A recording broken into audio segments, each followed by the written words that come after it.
Ladies and gentlemen, life doesn't break us the way we imagine.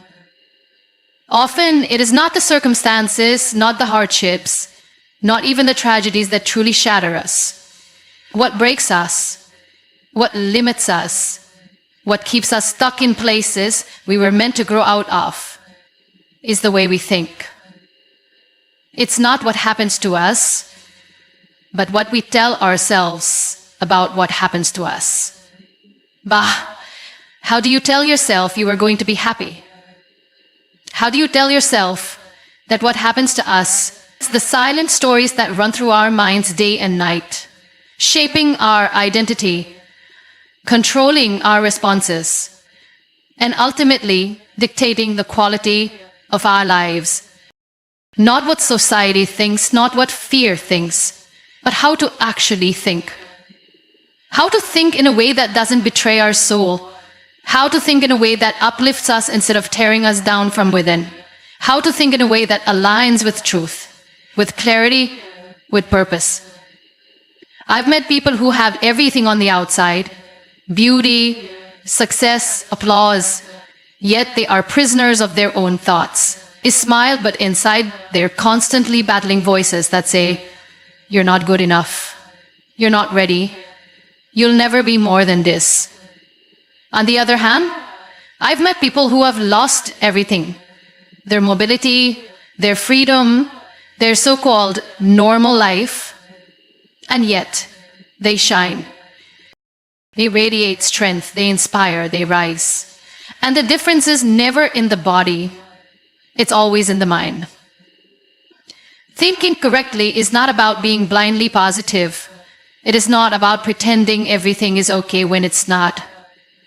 It's about choosing the thoughts that serve you, that strengthen you, that allow you to navigate life with courage and clarity, even when everything around you is uncertain. Because the truth is, you will face storms, you will face loss, you will meet betrayal. But if your mind is rooted, if your inner dialogue is strong, if your thoughts are disciplined, then no external chaos will be able to steal your peace. It begins with awareness. Most people don't even realize what they are thinking. They wake up and immediately get consumed by social media, by other people's lives, by their to-do list. There is no moment of pause, no reflection, no check-in with the self. And so the mind becomes a sponge, absorbing everything around it without any filter.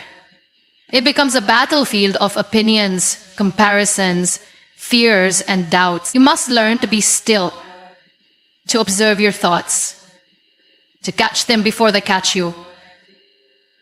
Every thought is a seed, and the more you repeat it, the more you water it. Tell yourself long enough that you are a failure, and you will stop trying. Tell yourself that you're not worthy of love, and you'll start settling for people who treat you like a second choice. But tell yourself that you are resilient and you rise again and again.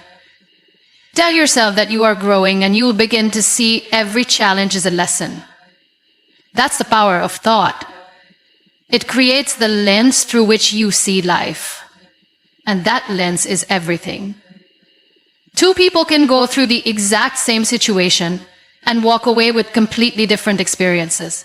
Not because the event was different, but because the way they interpreted it was. One sees pain and stops. The other sees pain and asks, "What is this teaching me?" One sees failure and feels shame. The other sees failure and finds strategy. Correct thinking is not about denying emotion. It's about directing it. It's not about suppressing your fears. It's about questioning them. Where did they come from? Who gave them to you? Do they even belong in the life you're trying to build? There was a time in my life when I believed every negative thought that crossed my mind. I thought I had to. I thought they were truth. But with time, with healing, with deep inner work, I learned something powerful. Not every thought is yours to hold. Some are wounds speaking. Some are fear pretending to protect you. Some are inherited from people who were too afraid to dream. You don't have to carry all of it. You don't have to agree with every voice in your head. You can choose the ones that build you. You can choose the ones that remind you of your worth. To think correctly, you must learn to question yourself with love, not judgment, not punishment, but curiosity. When you feel small, ask yourself, is this true or is this familiar? When you feel unworthy, ask, who taught me this? When you feel afraid to begin, ask, what am I really afraid of? And is it real or imagined? This kind of thinking, conscious, reflective, intentional, is what transforms lives, because it puts you back in the driver's seat. It reminds you that you are not a victim of your mind. You are its master. Thinking correctly also means protecting your mental environment. Just like you wouldn't let someone dump trash in your home, don't let negativity, comparison, gossip, and fear pollute your mental space. Be mindful of who you spend time with, what you consume, what you repeat to yourself. Surround yourself with voices that empower you. Fill your space with words that remind you of your truth. Feed your mind like you feed your body, with nourishment, with discipline, with love. When you begin to think correctly, everything changes. Not because life suddenly becomes easier, but because your relationship with life becomes stronger. You stop reacting to every difficulty and start responding with calm.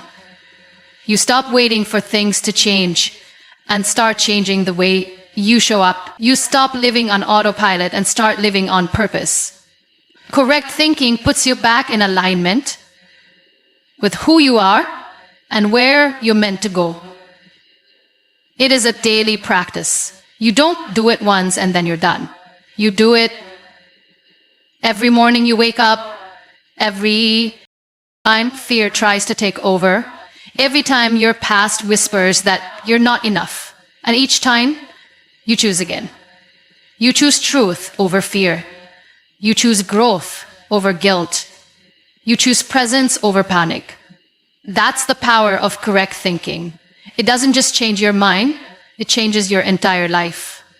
Once you've learned to observe your thoughts, once you've started to understand the stories you've been telling yourself, the next step is to train your mind to respond differently. Because awareness is only the beginning. What you do with that awareness determines your future. And here's the truth. If you don't train your mind, the world will train it for you.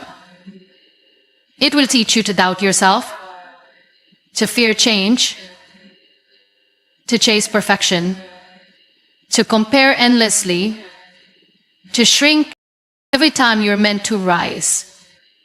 But if you make the decision to take your power back, to take control of your inner dialogue, you will begin to see how your mind can become your greatest ally. Correct thinking is not magic. It is not a switch you flip. It is a daily practice, a choice, a commitment, a lifestyle. It's waking up and deciding again and again to direct your focus toward what's possible instead of what's missing. It's reminding yourself of your worth when the world is silent. It's building discipline in your thoughts so that when life throws chaos at you, you don't collapse. You respond with clarity. And this is not about suppressing emotion. It's not about pretending to be okay when you're not. It's about giving yourself the tools to move, replace it with something grounded in truth, not fantasy, but strength. Maybe it becomes, this is hard, but I'm learning. Or I've been through worse and survived. This isn't about sugarcoating life. It's about anchoring your mind in something deeper than panic. It's about choosing thoughts that give you power instead of take it away. You also have to protect your mental environment because your thoughts are shaped not only by your internal dialogue, but by the voices you allow into your life. If you constantly surround yourself with negativity, with people who only see limits, with media that feeds your insecurities, you will absorb those energies and they will start to sound like your own voice. That's why you have to be intentional. Choose what you consume. Choose who you spend time with. Choose the words you speak about yourself and others. Your mind is listening. Every word becomes a blueprint. Every story becomes a reality in the making. And understand this. Correct thinking doesn't mean you won't ever feel lost or broken. It means that even in those moments, you have a foundation. You know how to sit with yourself and say, this is painful, but this is not the end. You know how to feel deeply and still move forward. You know how to hold both grief and gratitude in the same breath. That is strength. That is mental maturity. That is the gift of correct thinking. Not a life without struggle, but a life where struggle doesn't define you. Sometimes you will fail. You will fall short. You will make decisions that don't serve you. But the difference is, when you've trained your mind, you don't let those moments become your identity. You don't spiral. You reflect, you realign, and you rise. You forgive yourself faster. You recover your focus quicker. Because you've learned that mistakes are not the opposite of progress. They are part of it. And every time you choose to think differently, to speak kindly to yourself, to redirect your mind toward purpose, you are rewiring your brain for resilience. People often ask, how do I stay motivated? How do I stay consistent? The answer is, you don't wait for motivation. You build systems in your mind that carry you when emotion fades. You build beliefs that are rooted so deeply that even when you're tired, you still show up. Even when you're afraid, you still take the step. Because your thoughts are no longer controlled by your mood. They are guided by your mission. That's the shift. That's what it means to think correctly. And slowly, you begin to notice how your external life starts to change. Not because the world suddenly got easier, but because your lens became clearer. You start attracting better people because you no longer tolerate environments that drain you. You start moving with more certainty because your decisions aren't based on fear. You start creating opportunities instead of waiting for permission. This is what happens when your thoughts are aligned with who you truly are, not who the world told you to be.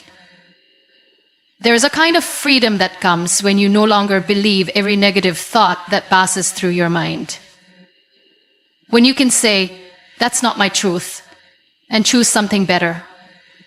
When you can face rejection and not internalize it as a reflection of your worth.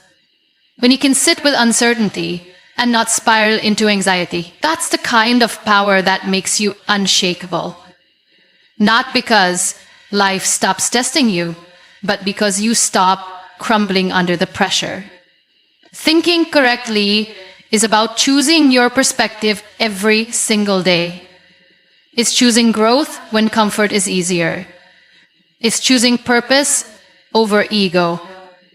It's choosing to believe in the possibility of a better future, even when the past tried to convince you otherwise.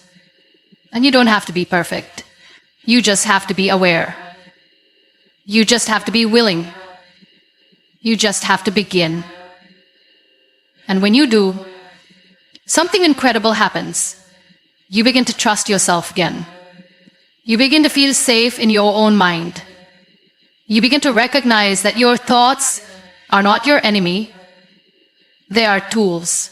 And when used correctly, they can rebuild your life from the inside out. You become more patient with yourself, more compassionate, more present. And that's where the real transformation begins. Not in the big dramatic moments, but in the quiet ones. The ones where you catch a